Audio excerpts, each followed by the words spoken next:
하나님의 은혜의 특징을 우리가 꼽으라고 한다면 먼저 우리의 이 과거의 죄과 이 허물과 관계없이 주어지시는 것이 하나님의 은혜인 줄 믿습니다. 또 하나가 있다고 한다면 이 하나님의 은혜는 이 갚음을 조건으로 우리에게 주시는 것이 아니라 전적인 하나님의 은혜로 우리에게 베풀어지는 것이라고 하는 것이죠. 그런 의미에서 자격 없는 제가 이 자리에 선 것, 바로 이 하나님의 은혜 가운데 설 수 있게 된 것임을 이 시간 고백을 합니다. 제가 바로 이전에 너무나도 허물이 많았고 너무나도 부족한 죄인이었습니다. 그런데 어떻게 제가 이 자리에 서게 되었는지 하나님의 은혜가 아닐 수가 없습니다. 저는 이 하나님의 은혜로 이 구원받았다고 할 때에 한 가지만 말씀드린다면, 혹시 이 자리에 여러분 이 깊은 산 속에 캄캄한 이 밤에 길도 없는 이런 곳에 여러분 혹시 무당과 함께 같이 제사 음식을 가지고 올라가서 바위 틈에서 혹시 제사 드려본 분이 혹시 계신지 모르겠습니다. 제가 바로 그런 사람이었습니다. 불교 집안에서 자라났던 저는 어려서부터 이 굿이라고 하는 것을 자주 보아왔고요.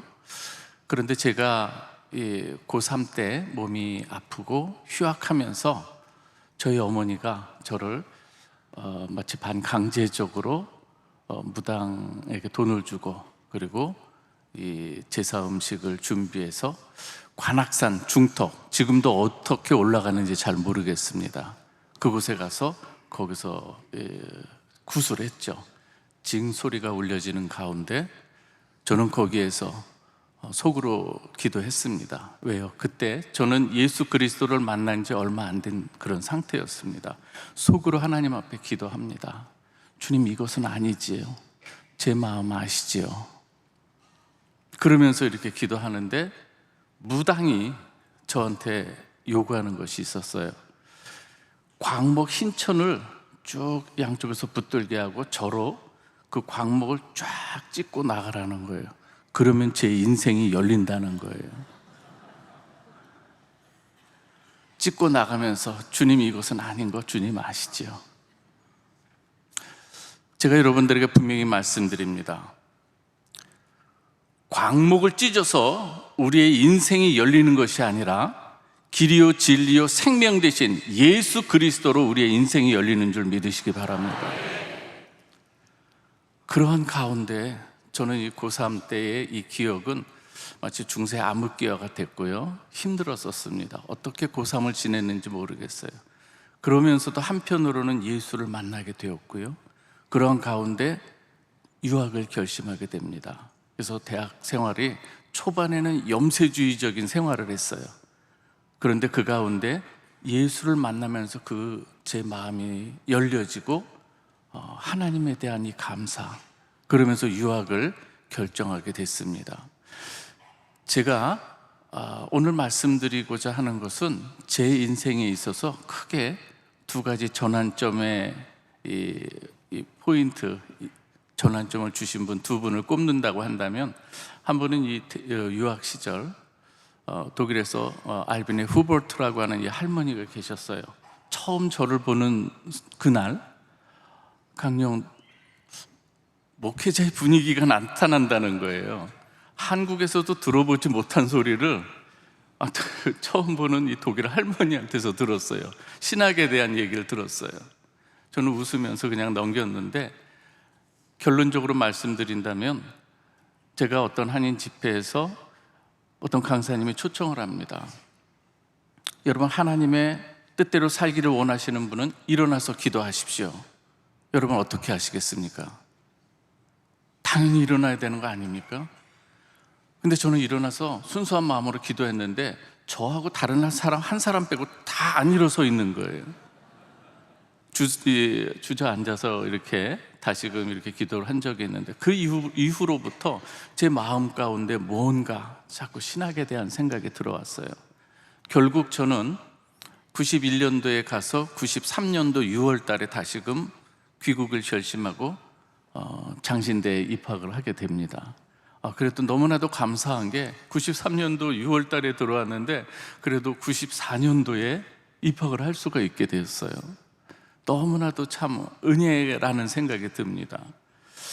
그러면서 나중에 제가 체코로 선교사로 파송받아서 갑자기 그 할머니 생각이 나서 가족들 다 데리고 가서 물어물어 찾아갔어요. 20몇 년 만에 찾아갔어요.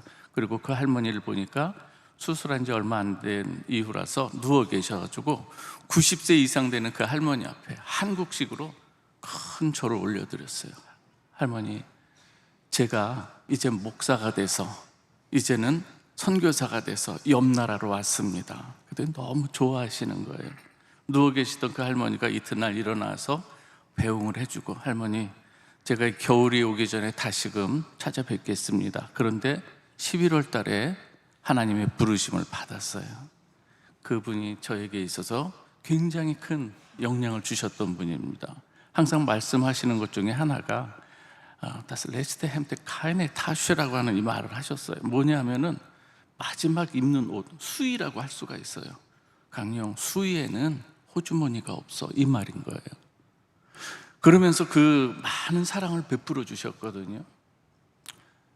또 하나의 저에게 있어서 굉장히 큰 전환점이 되게 하신 분은, 말씀드리긴 좀 이렇죠, 저희 원로 목사님이세요. 제가 너무 사역하는 가운데 한때는 소진이 된 적이 있어요. 영적으로 소진이 되고 아름다운 이 프라하가 흑백 사진처럼 보이는 그때였어요. 근데 그때 프라하에 오신 우리 원로 목사님을 통해서 만나게 되었고, 또 제가 또 명성교회에 와서 그때는 아무 관련이 없었지만 초청해 주셔서 원주 수양관에서 기도할 때에 거기서 제가 그 모든 것이 회복됐어요. 할렐루야. 이건 너무나도 말할 수가 없어요. 다른 것 아니에요. 그냥 목사님 말없이 그냥 손잡아 주시는 것, 그 안에서 모든 게 녹아지고 다시금 회복이 되는 그 놀라운 은총을 하나님께서 목사님, 원로 목사님 많은 은혜 주신 그 손길, 또 저에게 오게 된 줄 믿습니다. 이것이 너무나도 큰 은혜예요. 이번 45주년 이 집회 때에 많은 사람들이 은혜를 받았겠지만 그 중에 가장 제가 많은 은혜 받은 거 아닌가 모르겠어요. 그 중에 하나가 무엇인가 하면, 이혜원 선교사가 고질병으로 척추 협착증이 있어서 오랫동안 고생을 했어요. 그래서 이번에는 무슨 일이 있어도 수술을 받아야 되겠다 그러면서 유튜브를 막 찾았어요. 그래서 찾았는데, 그래서 어떤 분이 이렇게 유튜브에 명의라고 해서 이분을 찾아가야 되겠다. 그런데 아직 어딘지 잘 몰라요. 근데 명성교회에서 이번에 오니까는 MRI를 다 찍어주시는 거예요.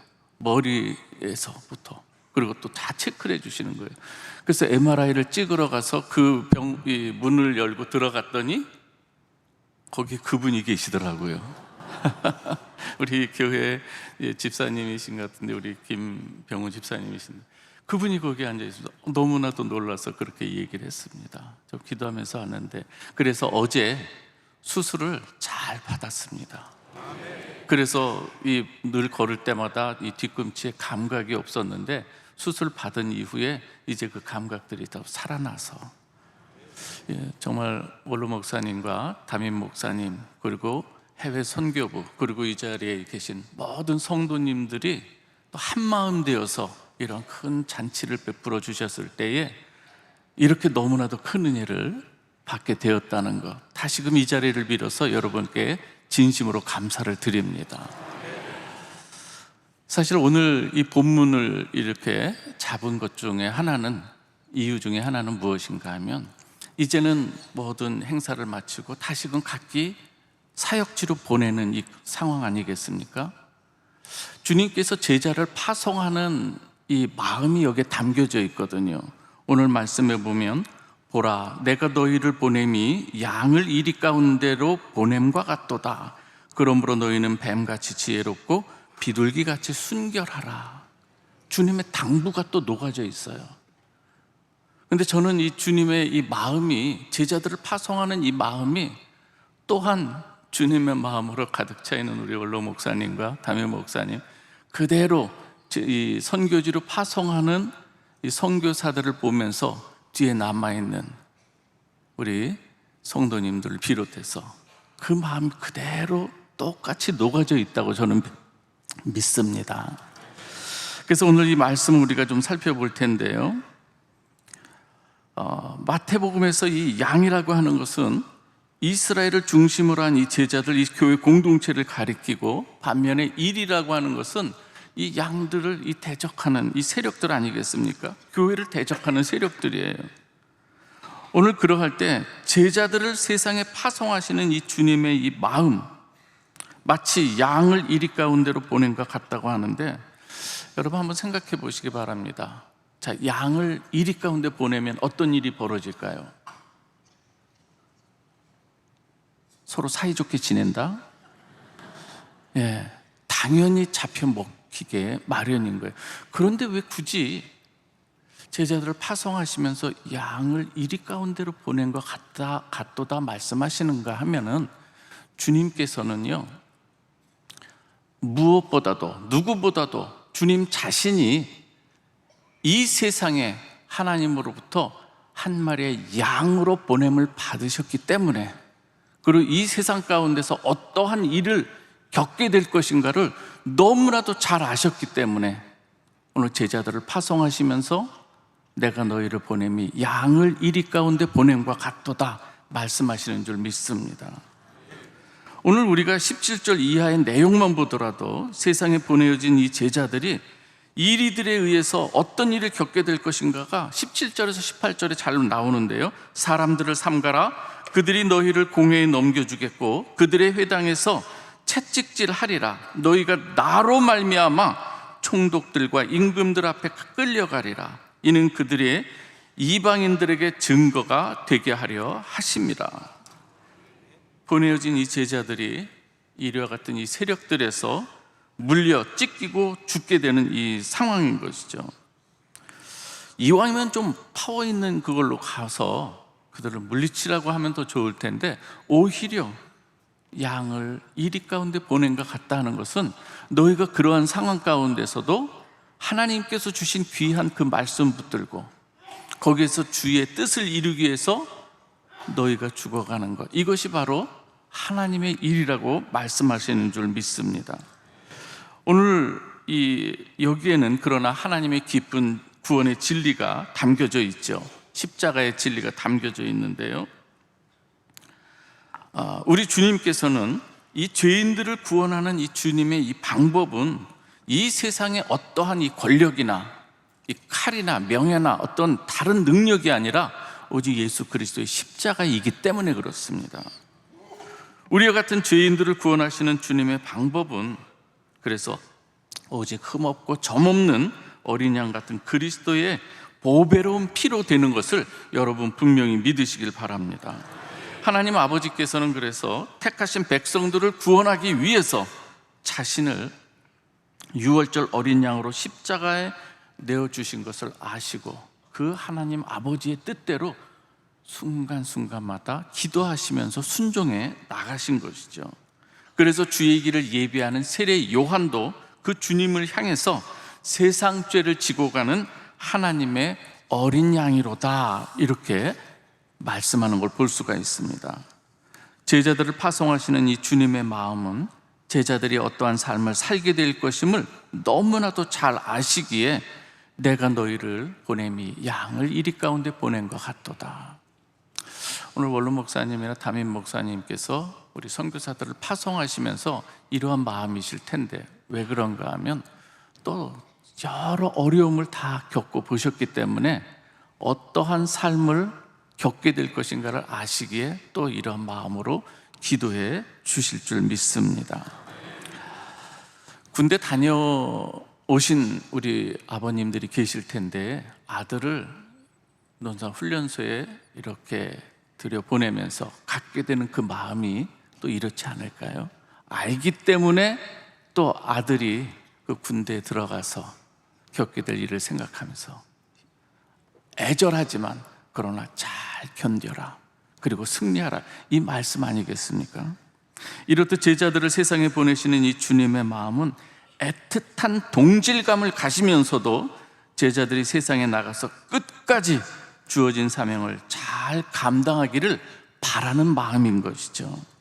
이제 두 번째 부분인 당부 말씀을 한번 살펴볼 텐데요. 그러므로 너희는 뱀같이 지혜롭고 비둘기같이 순결하라. 이 뱀, 여러분 우리가 창세기 3장에 보면 나오죠. 들짐승 중에 가장 간교하니라. 뱀이 여자에게 물어 이르되 하나님이 참으로 너희에게 동산나무의 열매를 먹지 말라 하시더냐. 고린도후서 11장 3절에 보면 뱀이 그 간계로 하와를 미혹한 것 같이 너희 마음이 그리스도를 향하는 진실함과 깨끗함에서 떠나 부패할까 두려워하노라. 이렇게 말씀하고 있어요. 사도 바울이 그런 마음을 가지고 편지를 쓰는 것이죠. 이 사탄은 어떻게 하든지 하나님의 백성들을 미혹해서 그리스도를 향하는 이 진실함, 깨끗하면서 떠나도록 미혹하는 간교한 짐승인 것을 우리는 알아야 되는 것이죠. 뱀같이 지혜로우라고 하는 이 말은 그 뱀의 수법, 너도 하나님과 같이 될 수 있어. 이렇게 할 때 우리는 거기에 넘어가서 미혹돼서 정말 내 것을 드러내는 것이 아니라 그때마다 주님의 말씀 생각하고 그리스도와 함께 내가 죽고 내 안에 그리스도께서 살아나게 하는 그 사역, 우리가 감당하는 것, 이것이 바로 뱀같이 지혜로우라고 하는 말씀인 것이죠. 뱀의 의도를 파악하고 자기의 교만함과 탐욕을 경계하면서 주님의 말씀 따라 순종하는 것이 뱀같이 지혜로우라고 하는 말씀인 줄 믿습니다. 주님께서 광야에서 금식하실 때도 이러한 유혹이 들어왔어요. 그때마다 우리 주님 말씀에 의지해서 기도하는 것을 볼 수가 있습니다. 베드로가 말하지요. 그러나 베드로가 사람의 뜻으로 이야기할 때 주님 분명하게 이야기합니다. 사탄아, 내 뒤로 물러가라. 네가 하나님의 일을 생각하지 아니하고 도리어 사람의 일을 생각하는도다. 우리 주님 말씀하시면서 누구든지 나를 따라오려거든 자기를 부인하고 자기 십자가를 지고 나를 따를 것이니라. 우리가 이 길 가야 되지 않겠습니까? 겟세마네에서 동산에서도 기도하실 때에 우리 주님의 이 모습은 단호했습니다. 십자가상에서도 그러한 이 집요한 사탄의 유혹은 계속되는 거예요. 남은 구원하였으되 자기는 구원할 수 없도다. 그가 이스라엘의 왕이로다. 지금 십자가에서 내려올지어다. 그리하면 우리가 믿겠노라. 유혹이에요. 우리 주님 화가 나서 확 내려왔으면 우리는 끝나는 것이지만 주님 끝까지 참으시고 그 십자가의 그 길을 감당하심으로 저와 여러분들이 구원받게 된 줄 믿습니다. 주님의 십자가는 세상들의 가치관으로 볼 때 어리석기 짝이 없습니다. 그러나 십자가의 도가 멸망하는 자들에게 미련한 것일지 모르지만 구원받는 저희들에게는 하나님의 능력인 줄 믿습니다. 신앙의 성숙은 뭔가 된 줄로 알았던 것을 내가 주님의 은혜로 주님의 은혜가 아니면 나는 아무것도 아니라는 것을 깨닫는 것이 성숙의 지름길인 것을 우리는 알아야 됩니다. 이제 말씀을 마무리하고자 합니다. 이 세상은 삶의 현장은 결코 만만치가 않습니다. 그러나 주님께서 여러분과 함께 하심을 믿습니다. 최근 폭삭 속았수다라고 하는 드라마를 제가 누가 추천해서 보는 가운데 얼마나 많이 울었는지 모릅니다. 감동 포인트가 많았지만 그 중에 한 장면입니다. 딸 금명이를 보내면서 처음 학교에 보내면서 인사할 때 가방에 쏟아지는 걸 보면서 이 금명이, 그러나 아빠는 우리 금명이는 잘할 수 있어. 힘들면 빠꾸해. 아빠 여기 있으니까. 어느덧 자라서 어떻게 해요? 고등학교 입시를 볼 때 들어가면서도 이야기합니다. 우리 금명이 잘할 수 있어? 힘들면 언제든지 빠꾸해. 나 여기 있으니까. 결혼식 날 딸의 손잡고 결혼식장에 들어가면서도 이야기합니다. 잘할 수 있어. 힘들면 그러나 언제든지 빠꾸해. 나 여기 있을게. 우리 주님께서 우리에게 주시는 말씀인 줄 믿습니다. 수고하고 무거운 짐진 자들아 다 내게로 오라. 내가 너희를 쉬게 하리라. 저는 또 우리 명성교회 이 몸된 교회인 이 교회 또 이 교회가 바로 또 우리에게 주시는 말씀이기도 한 거예요. 하나님께서 이 교회를 통해서 많은 쉼과 숨을 허락하시는 줄 믿습니다. 힘들고 어려울 때 이 자리에 나와서 기도하시기 바랍니다. 힘들면 언제든지 와라. 주님 품에 안기고 또 목사님의 말씀을 통해서 회복하는 놀라운 은혜가 있기를 바랍니다. 오늘 험한 세상에서 나아가는 저와 여러분들, 그러나 여러분들이 또 바로 선교사인 것을 믿으시기 바랍니다. 우리 주님 오시는 그날까지 달려가고 또 달려간 그 자리, 마지막 숨을 내쉬고 들이마실 수 없는 그때가 언제일지 모르지만 그때까지 오직 예수 그리스도의 그 말씀 의지해서 우리 승리하는 우리 모두가 되기를 주님의 이름으로 축원합니다.